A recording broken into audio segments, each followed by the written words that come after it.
Welcome to The Explainer. Today we're diving into a mind-bending piece of history. We're looking at how humanity's absolute greatest technological triumph, landing a literal human being on the moon, was actually built right on top of the dark, deadly secrets of the Nazi V-2 rocket program. You know, it's this crazy story where unbelievable engineering milestones are completely intertwined with some of the darkest chapters in human history. Picture this, it's 1944, and the Nazis unveil a terrifying new weapon, the V-2 ballistic missile. But hiding right behind this massive technological leap was an absolutely appalling human cost. Over 20,000 slave laborers were worked to death in this hellish underground factory called Mittelwerk, just to build Hitler's ultimate vengeance weapon. To put that tragic number into perspective, more people died manufacturing this weapon than it ever actually killed in combat. It's just staggering. So let's really dive into this juxtaposition. How on earth did the architects of a terror weapon, one built by slave labor, somehow become celebrated American heroes? Well, we're going to examine exactly how the US government recruited these German scientists right after the war. We'll see how they balanced space-age technological triumphs with, honestly, horrifying moral compromises, and then launched this massive PR counteroffensive to basically sanitize their pasts. Part 1. The ultimate vengeance weapon. To really grasp his whole operation, we first have to look at the man behind the machine, Wernher von Braun. He was a brilliant engineer, but also an SS officer and the total figurehead of the Nazi rocket program. His creation, the V-2 rocket, was just unlike anything the world had ever seen. It stood an imposing 46 feet long. This was the first true ballistic missile, using a super complex liquid fuel system to strike targets up to 200 miles away. But what made it truly terrifying? Its supersonic speed. It arrived faster than the speed of sound, meaning there was absolutely zero warning before it hit. And this really illustrates the horrific duality of the V-2 program. On one hand, you have this sudden, widespread devastation raining down on cities like London and Antwerp. But on the other hand, the manufacturing process relied entirely on an expendable, starving slave workforce dragged in from nearby concentration camps. Supervised by SS General Hans Kammler and V-2 Chief Engineer Arthur Rudolph, these inmates were, quite literally, worked to death. Part 2. Race for the scientists. So, as Allied forces finally overran those V-2 launch sites, a frantic new conflict started brewing, a race to capture the minds behind the missiles. In the spring of 1945, events were moving at breakneck speed. U.S. Army intelligence agent Major Robert B. Staver was tasked with hunting down Wernher von Braun. And just days after American troops uncovered that horrific Mittelwerk facility, von Braun and his core team made a very calculated decision. They decided to surrender to the advancing Americans on May 2nd rather than face the Red Army. Now, the catalyst for this entire hunt? It was an absolute stroke of luck. Major Staver's most crucial lead was something called the Ausenberg List, which detailed 1,500 key Nazi scientists, and you won't believe where it was found. A Polish laboratory technician found it stuffed down a toilet at Bonn University. Literally. That incredible find basically gave the Americans a precise shopping list. But here's the thing. Von Braun wasn't just bringing himself over to the Americans. He was bringing serious leverage. He knew he needed a massive bargaining chip to outweigh his SS rank, and frankly, his undeniable complicity in war crimes. So he and his team had actually hidden 14 tons, yes, tons of precious V-2 blueprints and scientific data in an abandoned mine up in the Harz Mountains. That archive of knowledge, that was his golden ticket to a new life. Part 3. Operation Paperclip begins. Capturing these scientists kicked off a highly secretive intelligence program that, for all intents and purposes, completely bypassed conventional justice.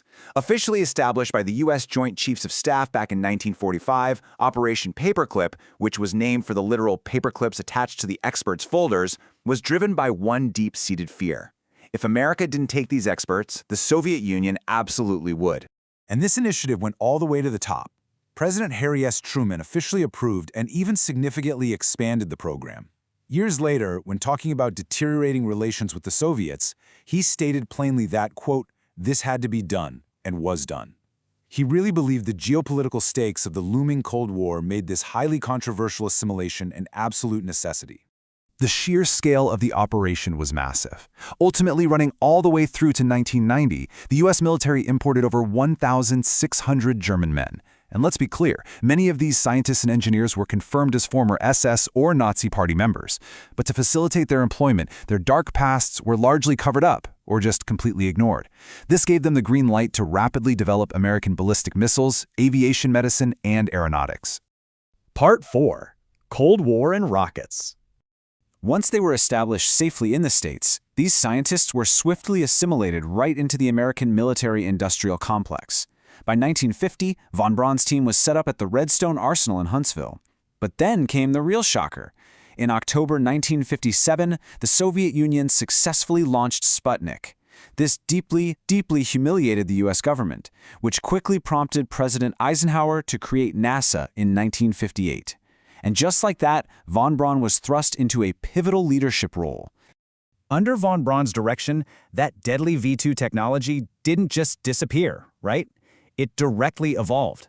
The very engineering principles behind Hitler's terror weapon were adapted to create American defense systems, like the anti-aircraft Nike Ajax, and they heavily influenced the nuclear-capable Redstone missile. So, in a very real way, this terrifying past was fueling the defense of the future. Part 5. Reaching the Moon. This relentless drive for technological dominance soon reached its absolute zenith. Look, after Russian cosmonaut Yuri Gagarin became the first human to orbit the Earth in April 1961, the U.S. was facing yet another bitter defeat. In response, President John F. Kennedy laid down his monumental challenge: land a man on the moon. Boom. A staggering $4 billion was quickly allocated to von Braun's team at NASA to finally win this space race. And the engineering scale here? It's just breathtaking. Think about it. The exact same man who created that 46-foot V2 for Hitler ended up engineering the Saturn V. This rocket was a staggering 363 feet tall. That is 6 stories higher than the Statue of Liberty. Its first-stage engines alone generated an incredible 1.5 million tons of thrust, making it 30 times more powerful than the V2. And of course, on July 16, 1969, it successfully launched Apollo 11 toward the moon. Part 6. Legacy and Delayed Justice. Now, while von Braun was largely celebrated as an American hero, the dark past of many Operation Paperclip scientists just couldn't stay buried forever. Decades after the war, reckonings finally started to arrive. In 1973, the exposure of a former camp guard living in New York fueled the creation of the Office of Special Investigations. By 1984, the OSI actually forced V2 chief engineer Arthur Rudolph to leave the country entirely over his direct ties to slave labor. And honestly, it took until 2013 for a prestigious award named after paperclip aviation pioneer Hubertus Strunghold to be retired once his links to cruel human experiments at Dachau became totally undeniable. When you step back and evaluate the full scope of this program, the numbers are mind-boggling. The intellectual reparations gained by the United States and the UK from these 1,600 men, they were valued at roughly $10 billion in patents and industrial processes. Their expertise literally, and I mean literally, reshaped modern aerospace, rocketry, and aviation medicine from the ground up. And that brings us to the ultimate paradox of Operation Paperclip. As we look back at the origins of our greatest technological milestones, reaching the stars and defending a nation, we have to confront a deeply uncomfortable reality. Was the incredible price of this knowledge actually worth erasing the darkest secrets of the men who provided it? Thanks for joining me on this explainer. I really hope it gave you something powerful to think about.